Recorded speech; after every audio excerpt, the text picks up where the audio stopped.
Hello everyone. Let's use this example as an exercise for our basic drawing in Rhino. When drawing in Rhino, when it comes to drawing vehicles, it is mostly symmetrical, such as a car, a boat, or an airplane. The drawing method is the same. Using the traditional Nurbs method, we first find its contour line, such as the contour line of the car body, and then extrude it. Then we draw some cross-sectional lines. These blue lines shown on the screen are the cross-sectional lines. Then we use the cross-sectional lines to make a surface, and then we cut the extruded object. Then we complete the shape of this yellow car body. This shape also includes the cockpit and the guiding groove used for launching. For these parts, we use the cutting method, extruding this cross-sectional line to trim the contour of the car body. For the other parts, such as the wheels and the steel cylinder, we use the cross-section and the Revolve command and draw them.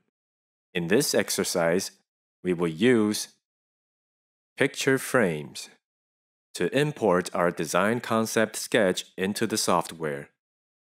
We will be using pictures and capture certain contour parts that are deemed important. For example, we just talked about this extruded contour line. We use this cross-sectional line to extrude a square. Then we use its front view to find out these important cross-sectional lines, and we draw a curved surface like this to do the cutting and draw our shape. Let's open a new file to explain this part's operation. Click on New File. For this file, we'll also choose the small object, millimeter. In the front view, we will insert the picture of the side of a car. We will use the picture frame command. The location of the picture frame command is inside the surface styling group, and this colored icon, called picture plane. What it means is to import our design picture into the 3D drawing software. This design picture can be a photograph or your own hand-drawn sketch. Using this method, we can draw the design we want. We will enable grid snapping to enlarge the picture of the side of the car to the grid's maximum range. And we can use it to draw the contour of our car. In the same way, we also need to insert the picture of the top of our car in the top view. We also use the picture frame command to find the top view picture. These pictures used for this exercise can be found within the digital teaching material for everyone to download and use. After inserting the picture, although the inserted length is also to the grid's maximum range, that is 20 centimeters, but we have not aligned it to the center yet. So we enable the gumball, and we can move the picture to the center position. Finally, we also insert a picture in the right view panel. Here we can actually see the height we need for the picture later, as well as the width. So we can use this method to adjust the picture to the appropriate size. Here we will again use the picture frame command to insert the car's right view picture. We can check in the perspective view to see if the three pictures are inserted to the position we want. Our picture's resolution may be too high. When drawing lines, they may not be easy to be seen clearly. I suggest that you can frame it and select the command in with the shape of a donut called Object Properties. The Object Properties is to set up object's attributes. So here we select Object and choose its material, which has the symbol of a color tube. There is a transparency option here. We turned it up, which means that our picture will show vaguely. We can try and see if this is the effect we want. Maybe it could be a little clearer, and we close it. this kind of design drawing can be more convenient to draw the shape we want when we're drawing it, and the lines will also be clearer. Next, we need to draw some contour lines that are deemed important. First of all, we can click twice on the top view, then open the top view panel to draw the outline of the yellow car body first. If it is a symmetrical pattern, we can just draw the upper half, and then we will draw the lower half by the mirroring method. Here we use the control point curve to draw our contour line along this location. For this situation, we may need to disable snapping so that it does not act like a magnet and restrict the place we want to draw. So we disable both grid snap and object snap.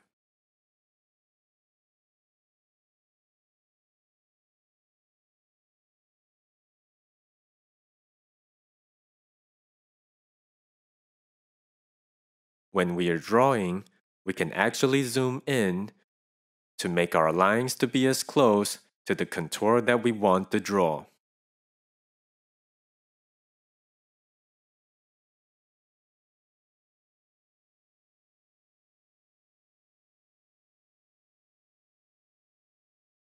When we are almost finished drawing, we try to align these 2 points to the same x-axis value so that when mirroring, the edges will look better.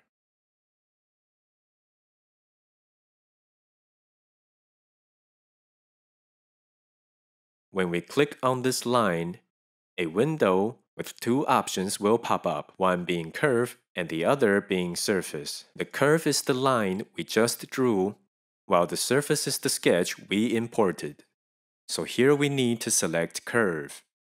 Next, we need to turn on its control point and adjust the contour we want. The point on command is here. This means that using this method we can make our curve much closer to the contour we want. We can turn the scroll wheel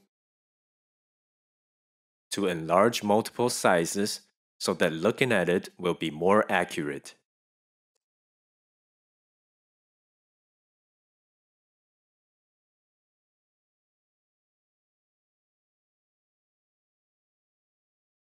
Such as this part, we can slightly move it, so we select this control point and move its position so that it matches more to our contour shape.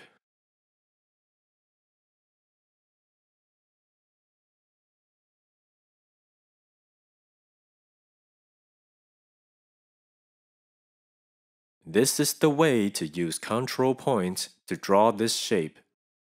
Next, we turn off the control point. At the same location, right-click it, and the control points will disappear. Next, we'll use the method of mirroring that we've learned. The mirror command is inside the Move tool. We press and hold, and left-click the mirror command and select this curve.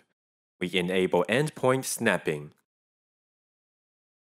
Press Enter and click the endpoints of the contour we drew. This way it will make an identical curve. Once this curve is mirrored, now we have 2 separate curves and we need to merge them together. We select both curves and click on this puzzle icon to merge them together. Now this contour line becomes a closed loop curve. The closed loop curve is related to the extrusion that we will do later, so that when it is extruded, it will be covered from the beginning to the end and become a solid model. If we didn't use snapping, when mirroring, one of the endpoints may be open.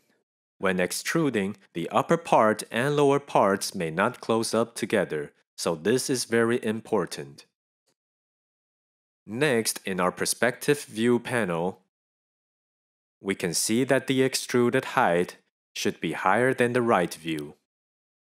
Because the highest point of our model is probably around this point. If the height of our extrusion is not higher than it, we may not be able to use another surface to cut out the shape of the car body's upper half, so when the body is shaped, we should also pay attention to its extrusion height. What we mean by extrusion, we refer to having a contour line, and we can use this command in the solid tool called extrude closed planar curve. So it was emphasized that the curve had to be drawn as a closed looped one. Select this command, select our line, and press enter or the mouse right button. At this time, we should pay attention to pull the model up high. Sometimes when doing the extrusion, we find out that it will also extrude downwards. That is because the option of extruding on both sides was enabled, so the model is extruded in both directions. So for this case, we should disable extrusion in both directions. It should say no. And remember that I just reminded that the height of extrusion should be higher than the height of our design sketch. Here we turn on shaded display mode, and we can see the height of our extruded model, which is higher than our design sketch. Once we've created the block for our body, in the right view, we need to draw some arched up curves based on our design sketch.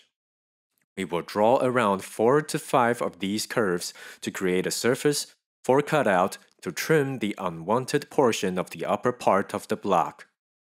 So here we switch to the right view panel. Let's change the shaded mode into display, in which the lines can be seen more clearly. If you think that this block is interfering too much, we can select it and left-click this light bulb icon to temporarily hide the object.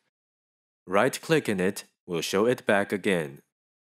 This is a command that can conveniently hide the models that are interfering. We will use the design sketch to draw some important contour lines that we need. We also use the control point curve. Remember to first disable the grid snapping option. We will draw a few lines along the green axis of symmetry. These 2 points, as we said before, should be drawn horizontally so that the curve looks better. The end point of our line should be placed on the outside of the tire so that the cut-out surface that we draw will be wider than our car body, and we can cut it off. For this drawn line, we will perform a mirror action. In the same way, the grid snap should be enabled so that we can connect to this point. The mirror command is here. We select this curve to be mirrored, press enter and select this endpoint to draw it. So in the same way, we need to draw 3 to 4 curves more to be enough. So here, I'm going to draw a curve that is a little higher. Remember to disable grid snapping.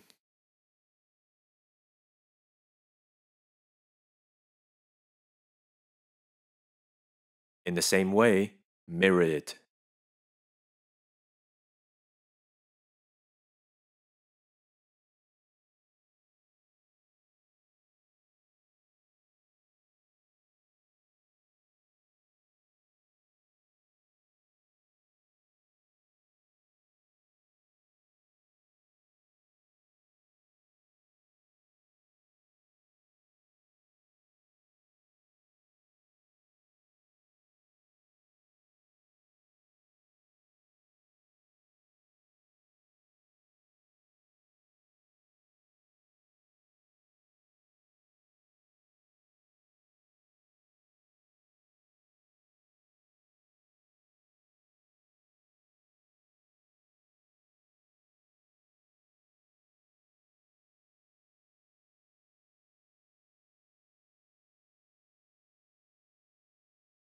We can also draw 3 lines at the same time, and because we had grid snap enabled, these 3 endpoints are actually aligned with the green coordinate axis. We can mirror these 3 lines together, which may be done faster. So we mirror and select these 3 lines, press enter, and lock onto these 3 endpoints, and they will get connected. Here we have completed 5 cross-sectional contour lines. Once finished with these 5 lines, we will frame select them and do a join action. Let's check whether each of these lines have joined to become one single curve. so there won't be any issues with the plane used for trimming. In our perspective view panel, we will adjust these lines to their corresponding positions. For example, this shortest contour line that we've selected should be placed at the front of the car. In the same way, our drawings should exceed our design sketch. The same is done with the rest of the lines. This one should probably be above the nose, and this one should be at the cockpit. We can also use the front view as reference when adjusting the position. This one should be at the back. And this one is at the highest point.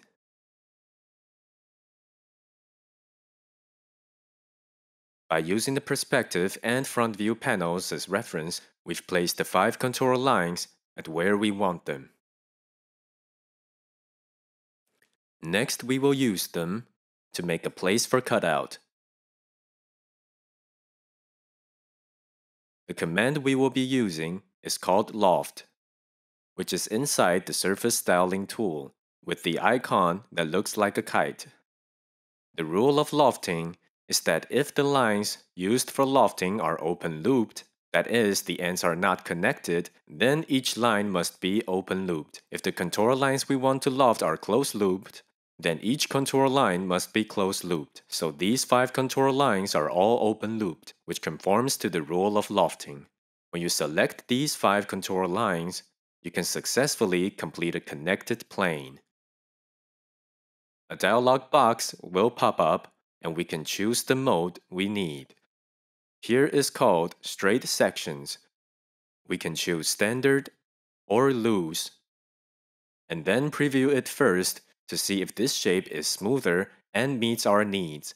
So here we choose the Loose and press Confirm. So this plane used for trimming our block is finished. Right-click the Hide icon to show it back. The plane used for cutout must be larger than the plane to be trimmed. So here we can see that the red plane is larger than the blue block. So we can use the red plane to trim the blue block. Here we select the trimming tool to do a trimming action on this block. The object used for trimming is selected first, so we select the surface and press Enter, and then click on the top unwanted portion and it will be cut off. We can see that this cutout surface also needs to be trimmed by this surface that was trimmed off, so the excess edges can be cut off. We press Enter to finish, and then use the trimming command again. This time, we select the trimmed surface instead. Press Enter and cut off the excess edges. We press Enter and we have finished making this car body shape that looks like a shuttle. Next, we have to cut out the cockpit and the guide rail for ejection. So here we join these first. Select this first and then this one, and in the same way select the join command and it will become one single surface all in blue, which means it is combined. Next, in our front view, we will draw the surface to cut out the cockpit. First, we will hide the object by clicking on the light bulb.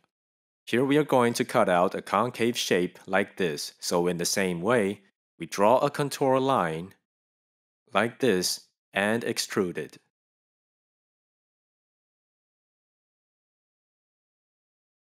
In the same way, we turn on its control points to adjust the shape of the line. We also need to extrude this. Inside the Solid tool, select Extrude. Let's have a look in the perspective view. In this case, if our extrusion is one direction, we may need to move or copy it for the other side, which is a little too complicated. We try and enable the option of extrusion in both directions. This way it will be wider than our car body. Then we show the hidden objects and do the trimming action in the same manner. We select the trimming command, then this surface, press Enter, and cut off this portion, and press Enter again. Press Enter again to repeat the trimming command we just used. Select it and press Enter to trim these excess edges, and then press Enter. The cockpit has been trimmed out. So in the same way, we need to select these two parts and combine them together when making the guide rail for ejection. It is a square groove. So we use the polyline command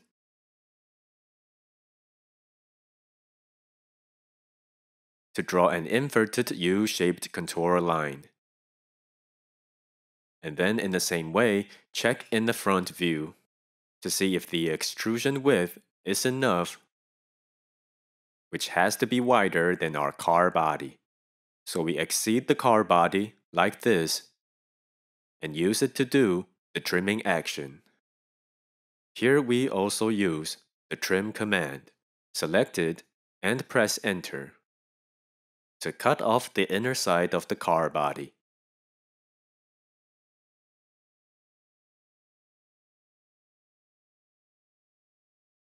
Then press Enter to finish. Subtract again, using the car body to cut off all the unwanted portions of the front and rear, and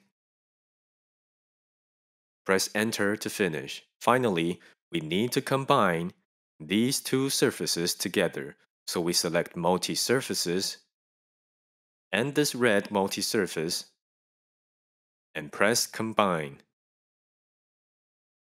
Then we have finished the shape of the car body. Finally, let's draw the front wheel's horizontal wing to complete the design of the car body. We can see the cross-section of the horizontal wing and its length from the front and top view. Let's hide this model first. From here, we can see that it is an oval-shaped cross-section. We press and hold the rectangle tool to find a rounded rectangle command around the center of the wheel. We will draw a rectangle from its diagonal corners and then move inwards. This is what we call rounded rectangle, but we will adjust it to a more appropriate height. And then we will use the extrude command to extrude it to the length we want. Finally, we show back up our car body's main structure. And finally, we use Boolean Union to turn these two models into one single model. So as everyone should remember, for the Boolean Union command, select this outer solid, then select this other one, select these two and press Enter. It becomes one single model. Up to this point, we have completed the car body's overall structural design. Once finished with the car body in our sketching place, we can see the corresponding position of our wheels and see its size in the top view and front view. The wheel, axle, and rim should all be concentric circles. Therefore, we will first draw a straight line for reference. In the top view panel, through observations, we see that it goes through to the wheels. This axis will be copied to the rear wheel. In the same way, eyeball it to align it to the center of the wheel. This axis and this axis. Go to the front view, adjust its height. For this height, we can check the horizontal wing drawn previously. Align it with this horizontal wing, which will be the height of the center axis datum for the axle. And around this position, you can see that the red arrow is roughly at the same height as the horizontal wing. In the perspective view panel, you can see that these two axes, when we later draw the axle, rim, and tire, they will align to these axes as reference datum. Next, we will draw the axle. In the Solid tool, use this cylinder command to draw it directly. To draw it, we need to lock onto this endpoint. Therefore, we need to enable both Grid Snap and Object Snap and also the Snap Endpoint option. When we approach it, we can get a hold of the center position. But if we draw it in the Perspective View panel, it will face upwards. That is, in the direction of the top view. So we should input the axle diameter of 3 mm in the front view panel.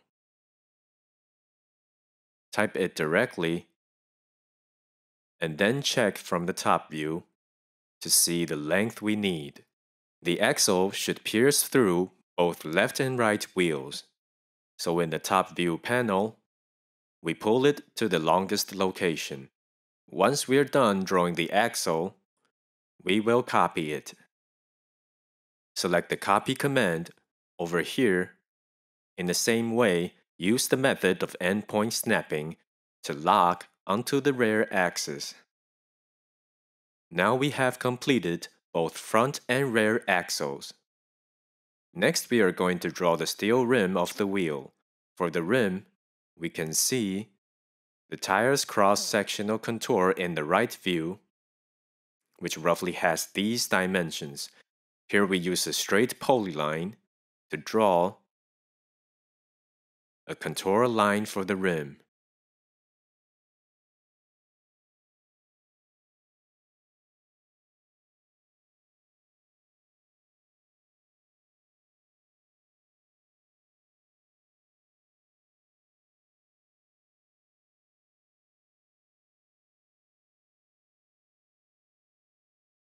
We also draw one on the top.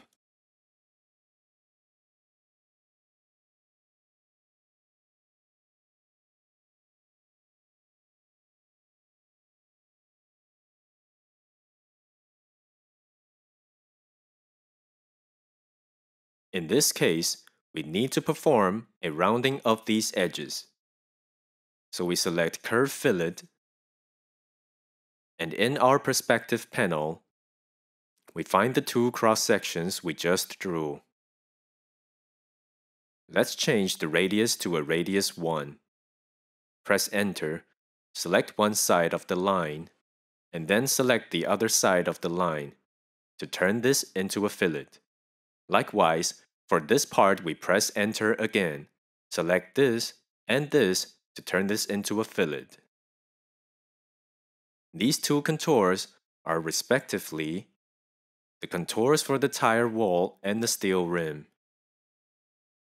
We need to use its center as the center of the circle and perform a revolving action around it. However, our axis is over here, so we use snapping method to lock onto the endpoint. By means of moving, we lock onto the endpoint of this rim and move it to the endpoint of the axis. We know that the diameter of our axle is 3 mm. After the center of the steel rim is moved to the axis, we actually need to move it upwards 1.5 mm to match the upper edge. The outer edge of the axle instead of being in the center line. So we click on the blue arrow here, input 1.5, press Enter, and it will move up 1.5 mm. It also corresponds to the endpoint as the center of the circle. We revolve around the axis, it will just fall onto the axis and become our rim and tire.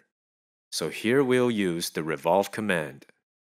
The command is inside the Surface tool, this Revolve command. We select the axis, press and hold the Shift key.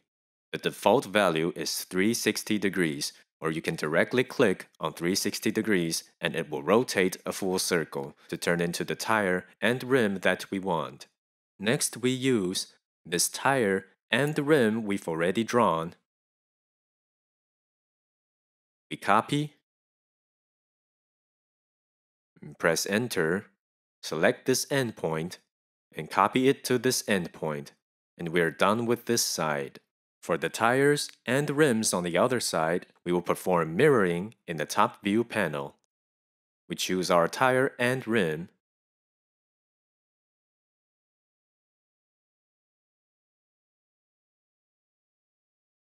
then we select the mirror command, which is inside the Move tool.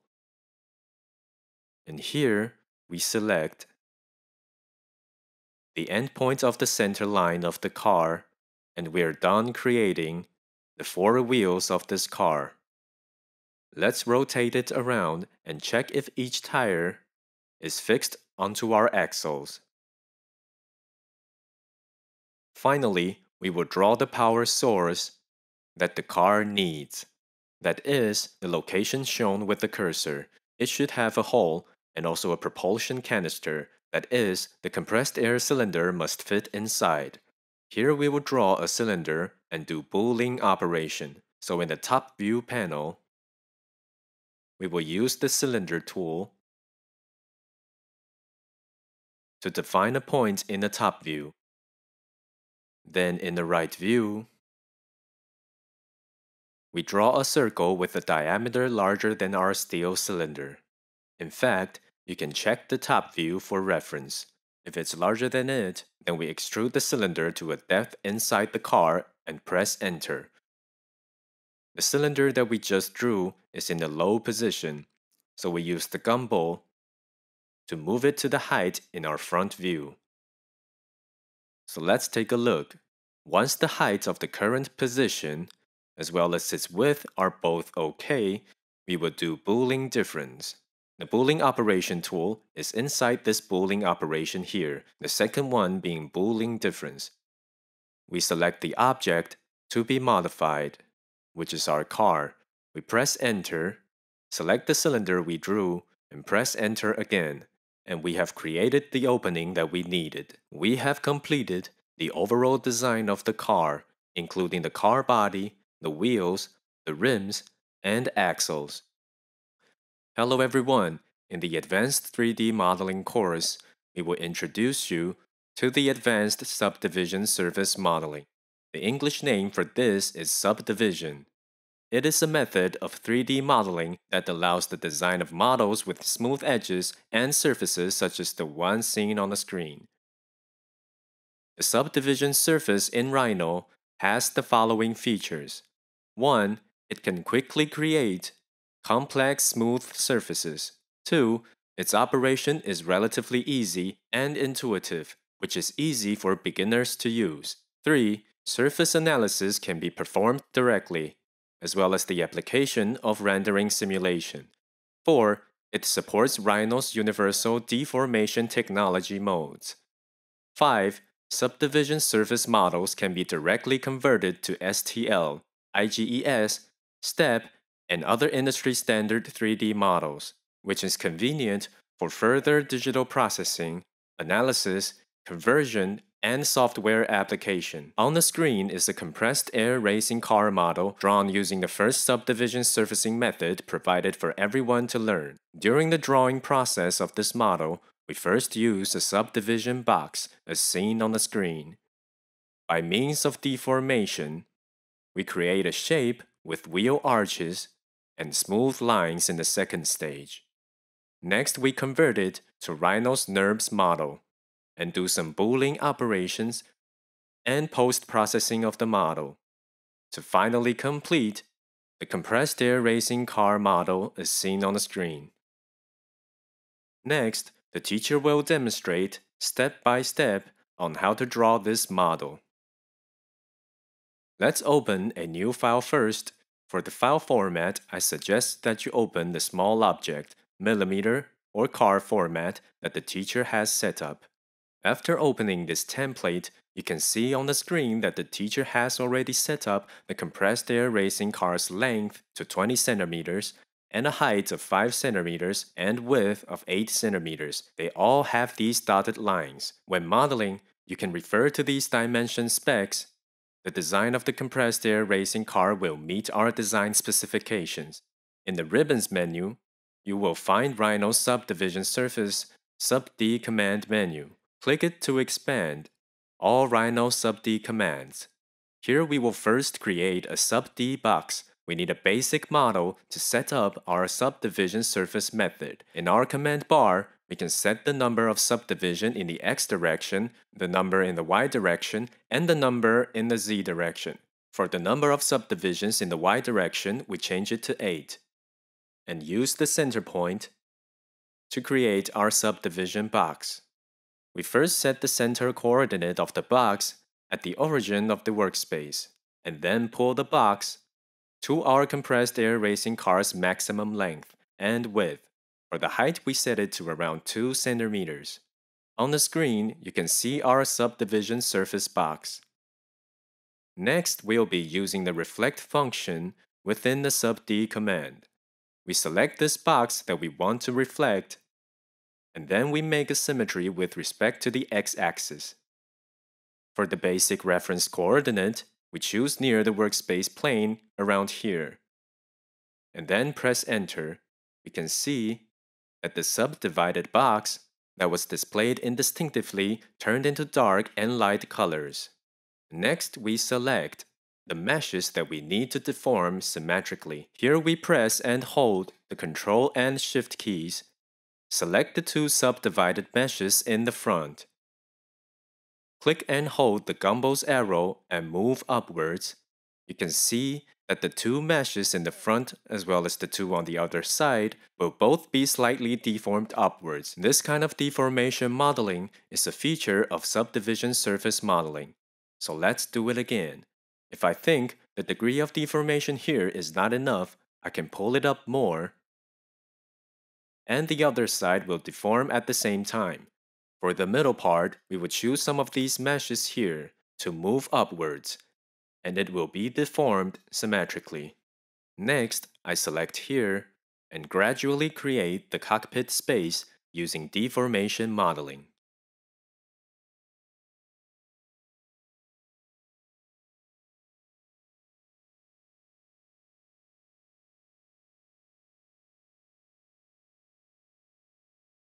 If the deformed shape is not what we hoped for, to correct that, just press Ctrl Z to revert to our previous deformed shape. Then we're going to modify it a bit more to see if the shape meets our needs.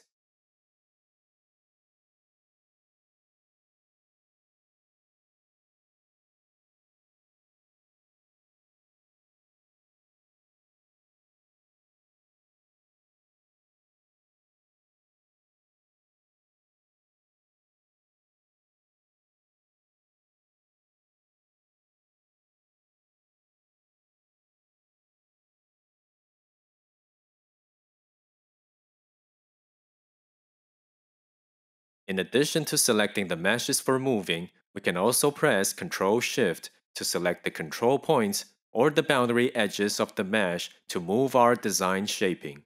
Let's switch to our front view panel.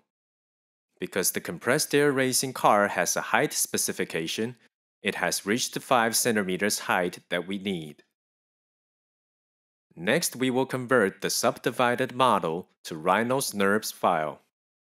By selecting this command, Convert Objects to Nurbs, here we can choose whether to delete the original subdivision model or not.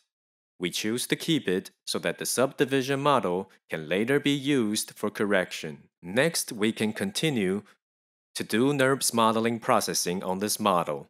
Here we'll draw a cylinder to hide the tires that we need for our compressed air racing car inside our car body. Input a diameter of 35 mm needed by the wheel arch, and in the top view panel, we select the width needed for the cylinder. We'll move this cylinder to the position where we will perform Boolean difference. Copy one to the rear wheel location.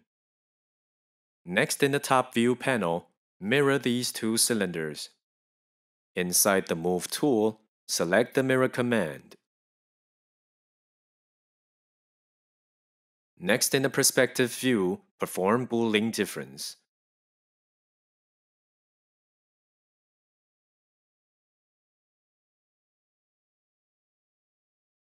Because the left and right wheels of our compressed air racing car are linked together, at this place, make a hole for which the axle can pass through.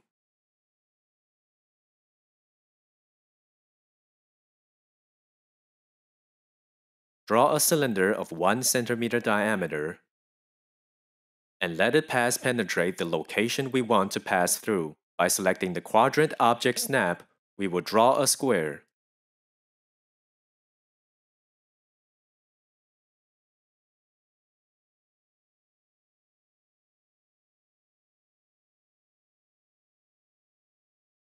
This shape is the model needed for Boolean operation. Let's do Boolean operation to join them. Copy one to the rear of the car.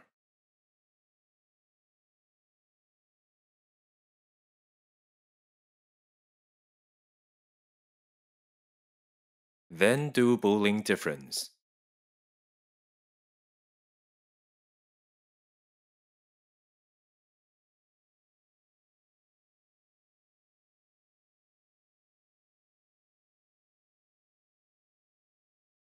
Next, in the rear part of our car body, we need a space to install the compressed air steel cylinder to make a propulsion vehicle. Switch to the front view. At the height of 4 centimeters and a distance of 5 centimeters from the car body, draw a circle with a diameter of 18 millimeters. Let's first hide the car body. Press the light bulb. At the same center of the circle, draw another circle that is 3 millimeters larger in diameter. Use polyline to join these two quadrant points and then draw another straight line that passes through this place. Next, we will do some trimming. Frame select all the lines and press Enter. And delete all the line segments that we don't want. And we're finished with the contour lines needed for rotational molding. First, let's frame select it and combine. We'll use the Revolve command to revolve the contour line 360 degrees. And we've completed a vessel that can hold the compressed air steel cylinder. Let's show back our compressed air racing car body. Here we'll adjust the position of our cylinder so that it is tangent to the 5 centimeters height. As seen from the rear of our perspective view, part of the compressed air racing car's body is cutting into the vessel. So we need to do Boolean Split, which is the last one of the Boolean operation. The command bar will remind you to select the object to be split, which is our car body. After selecting, press Enter, then select the object used for splitting, which is the vessel for the compressed air steel cylinder. Press Enter. Now we have separated this small piece, so we'll delete it. This way, our compressed air steel cylinder can be placed into this vessel behind our compressed air racing car. We use Boolean Union, select all the model solids, and then press Enter. Here all of our models are combined together into a complete multi-surface. Finally, we would display the tires originally drawn into our file. And we have completed this multi-surface compressed air racing car. Next, we can export the model to perform fluid mechanics analysis.